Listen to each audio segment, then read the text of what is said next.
Bonjour et bienvenue sur ce tuto. Je m'appelle Marie Sudac, je suis ébéniste designer depuis 10 ans à Paris et je suis ravie de vous retrouver ici. Alors deux possibilités, soit vous avez acheté le kit Yonka et scanné le QR code, alors dans ce cas merci, soit vous y avez accédé directement via ma chaîne YouTube. Dans ce cas, sachez que vous pouvez vous offrir ou offrir ce kit à un proche. Vous le trouverez sur mon site internet www.marie-sudac.com ou sur le site internet de l'étape Lisienne.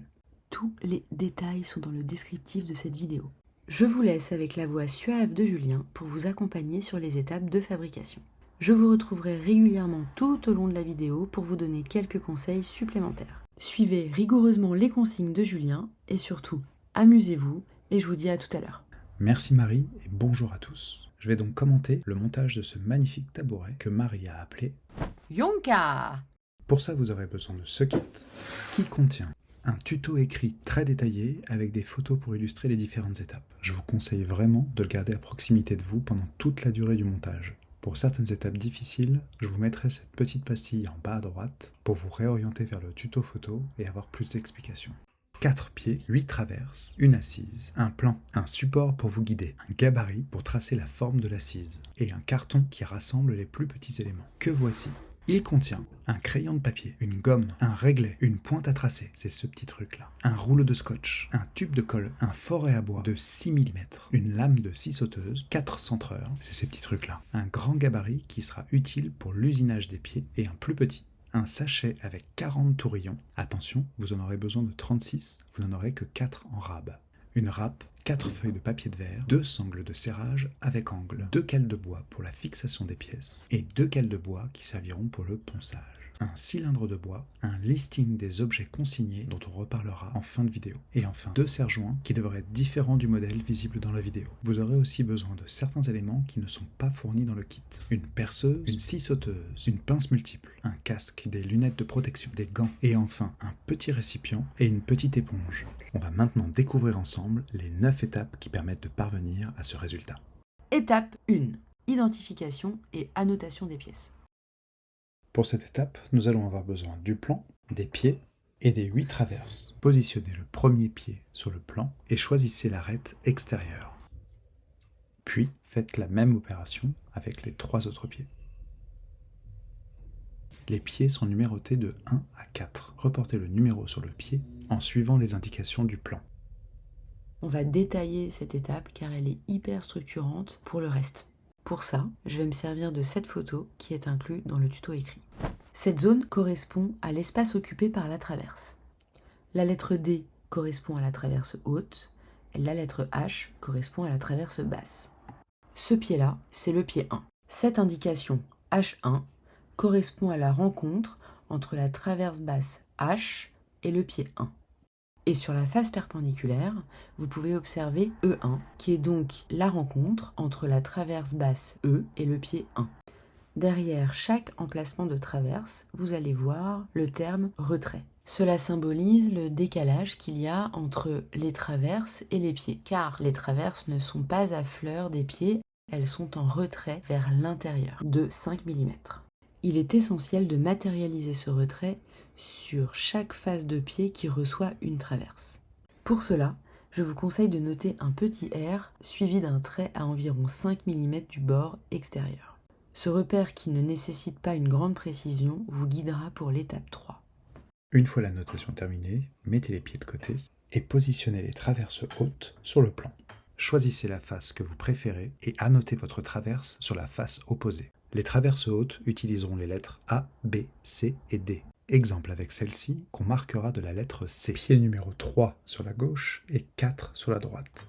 Puis faites la même opération avec les traverses basses qui seront annotées E, F, G et H.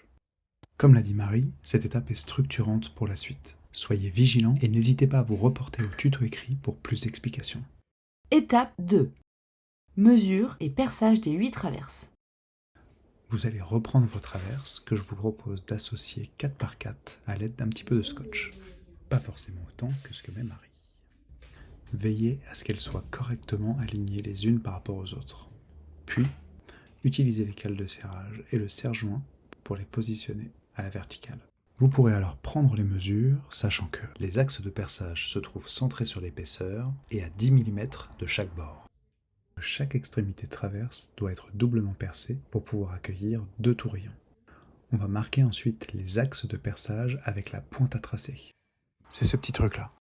Cela vous aidera à positionner la pointe du forêt de perçage correctement pour la suite.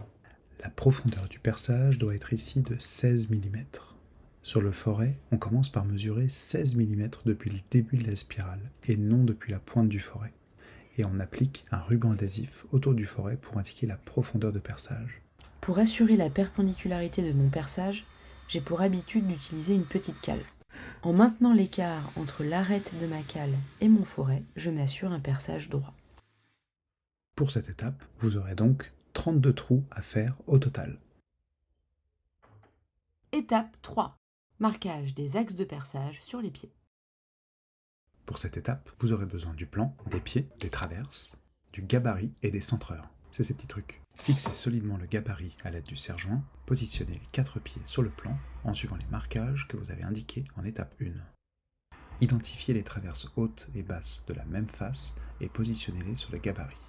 Faites de même avec les 2 pieds correspondant à ces traverses. Vous vous rappelez de l'explication de Marie en étape 1 sur le fait de devoir matérialiser le retrait sur chaque face de pied qui reçoit une traverse? C'est maintenant qu'on va s'en servir. Exemple ici avec la traverse D qu'on essaie de positionner près du pied numéro 4, où on constate que la notation du retrait est bien placée en bas sur le gabarit. C'est la bonne position. A l'inverse, sur cet exemple, la traverse D et le pied numéro 4 ont été mal positionnés sur le gabarit par erreur. Et on voit que le marquage du retrait est placé en haut. Ce n'est pas la bonne position. Le marquage du retrait doit toujours être placé en bas sur le gabarit. Soyez très vigilants sur ce point. Une fois la vérification terminée, positionnez les centreurs dans les trous des traverses. Faites coulisser la traverse avec les centreurs jusqu'au pied correspondant et appuyez afin de joindre les 2 pièces, puis relâchez. Vous verrez alors 2 axes de perçage apparaître sur le pied. Il ne reste qu'à répéter l'opération pour bien marquer les 4 pieds.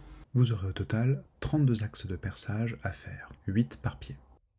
Je le répète, mais vérifiez bien à chaque étape la correspondance entre les pièces. C'est la seule difficulté de cette étape. Étape 4. Perçage des pieds. Pour cette étape, on aura besoin des pieds et de la perceuse. Et on va commencer par bien fixer le premier pied en utilisant une cale et le serre-joint. La profondeur de perçage est là aussi de 16 mm. Donc comme pour l'étape 2, vous allez mesurer 16 mm depuis le début de la spirale du forêt. Et vous mettez un petit morceau de ruban. Comme Marie vous l'a conseillé lors de l'étape 2, prenez une cale pour vous aider à faire un perçage parfaitement rectiligne. Vous aurez 32 trous à faire pour cette étape.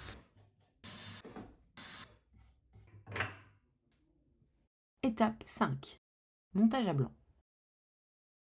Cette étape consiste à réaliser un premier assemblage en emboîtant toutes les pièces sans utiliser de colle, juste à l'aide des tourillons. Commencez par positionner les tourillons dans les trous des traverses et enfoncez-les bien. Puis, faites le montage des pièces ensemble en respectant les annotations faites en étape 1.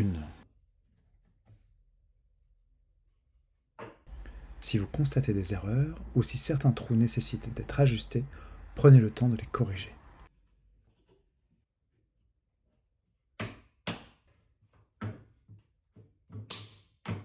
Une fois le montage à blanc terminé, vérifiez bien sous tous les angles que le piétement est stable et n'a pas besoin de correction. Si aucun ajustement n'est nécessaire, vous pouvez procéder directement au démontage, pièce par pièce. Certains tourillons seront peut-être difficiles à retirer à la main. Dans ce cas, munissez-vous de la pince et tirez le tourillon dans l'axe pour éviter de le casser. Étape 6. Traçage et façonnage des pieds. Pour cette étape, vous aurez besoin des 4 pieds, des 2 cales de serrage, des 2 petits gabarits, du crayon, de la gomme et enfin de la râpe. Commencez par placer le premier pied sur les 2 cales de serrage. Prenez le grand gabarit, c'est celui-là, et placez-le à l'extrémité basse de votre pied. Tracez un trait de chaque côté pour bien marquer l'angle, comme ceci. Puis répétez cette même opération sur les 3 autres coins. Prenez ensuite le petit gabarit, c'est celui-là, et placez-le sur l'extrémité haute de votre pied. Tracez un trait de chaque côté, comme ceci, et répétez l'opération sur les 3 autres côtés.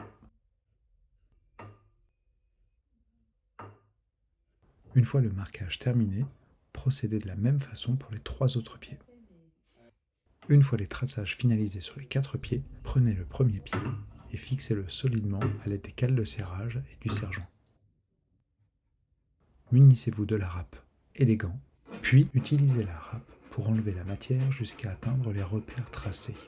C'est une étape qui est assez longue, je vous mets les images en accéléré, et même si Marie ne l'a pas mis dans la vidéo, nous vous recommandons de porter un casque de protection. Inspectez bien chaque pied et vérifiez que vous avez atteint les tracés précédemment faits.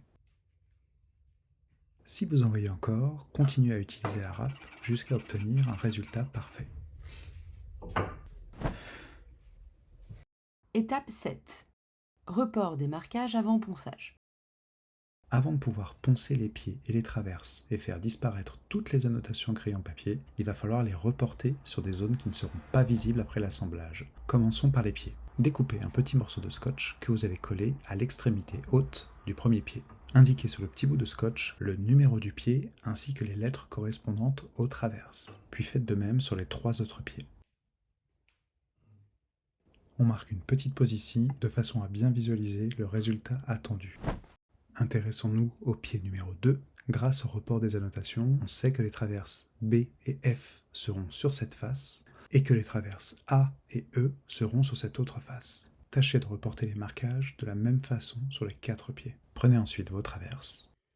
Pas besoin de scotch ici, je vais directement reporter les annotations sur les extrémités des traverses. Voilà un petit exemple avec la traverse B, sur laquelle j'ai reporté les annotations B2 et B3 sur les extrémités afin de bien visualiser dans quel sens je vais devoir utiliser cette traverse.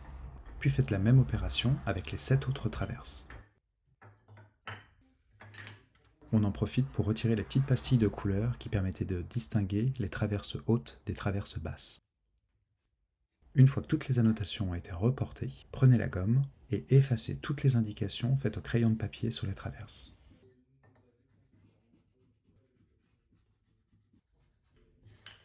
Idem pour les pieds. Et on peut ensuite procéder au ponçage. On va faire une première passe de ponçage en utilisant une feuille de papier de verre dont le grain équivaut à 120. Vous allez procéder au ponçage des pieds et des traverses en faisant bien attention à toujours le faire dans le sens du fil. Pensez bien à poncer légèrement les arêtes afin de les adoucir. Ça les rendra moins tranchantes, vous verrez, ce sera beaucoup plus agréable au toucher. Une fois que vous êtes passé sur toutes les pièces de bois, on va pouvoir procéder à une seconde passe en utilisant cette fois-ci une feuille de papier de verre avec un grain de 240 de façon à lisser un petit peu plus les surfaces. Comme vous le constatez sur la vidéo, c'est une étape qui fait pas mal de poussière. Donc si vous n'avez pas la chance d'avoir un atelier comme Marie, je vous recommande de le faire en ayant les fenêtres bien ouvertes ou en le faisant en extérieur si vous avez la possibilité. Et quoi qu'il arrive, on vous recommande de porter un masque. Étape 8. Collage du piétement et serrage à la sangle. Les pièces du piétement sont maintenant finalisées, on peut procéder à l'assemblage final avec le collage. Remplissez de colle les trous des traverses à un peu plus de la moitié. Utilisez la colle qui déborde pour bien enduire l'extrémité des traverses et insérez-y les tourillons. Alors là, Marie utilise son doigt pour étaler la colle. Bien entendu, je vous recommande d'utiliser un petit pinceau pour faire ça. Remplissez à un peu plus de la moitié les trous des pieds concernés, puis étalez la colle autour de ces trous au doigt ou au pinceau. Insérez ensuite les traverses dans les pieds. Attention à bien repositionner la traverse dans le bon sens. Les flèches précédemment marquées sur les extrémités de traverse doivent se retrouver vers l'intérieur du tabouret. Et nettoyez tout de suite la colle qui déborde en utilisant un essuie-tout ou une éponge légèrement humide. Donc je vous recommande de commencer dans l'ordre en assemblant déjà les pieds 1 et 2 avec les traverses A et E. Vous pouvez maintenant attaquer l'autre face en assemblant les pieds 3 et 4 avec les traverses C et G.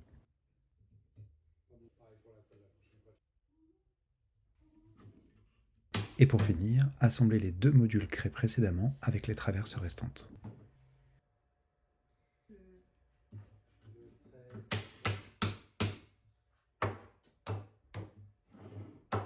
Et n'oubliez pas d'enlever l'excès de colle au fur et à mesure.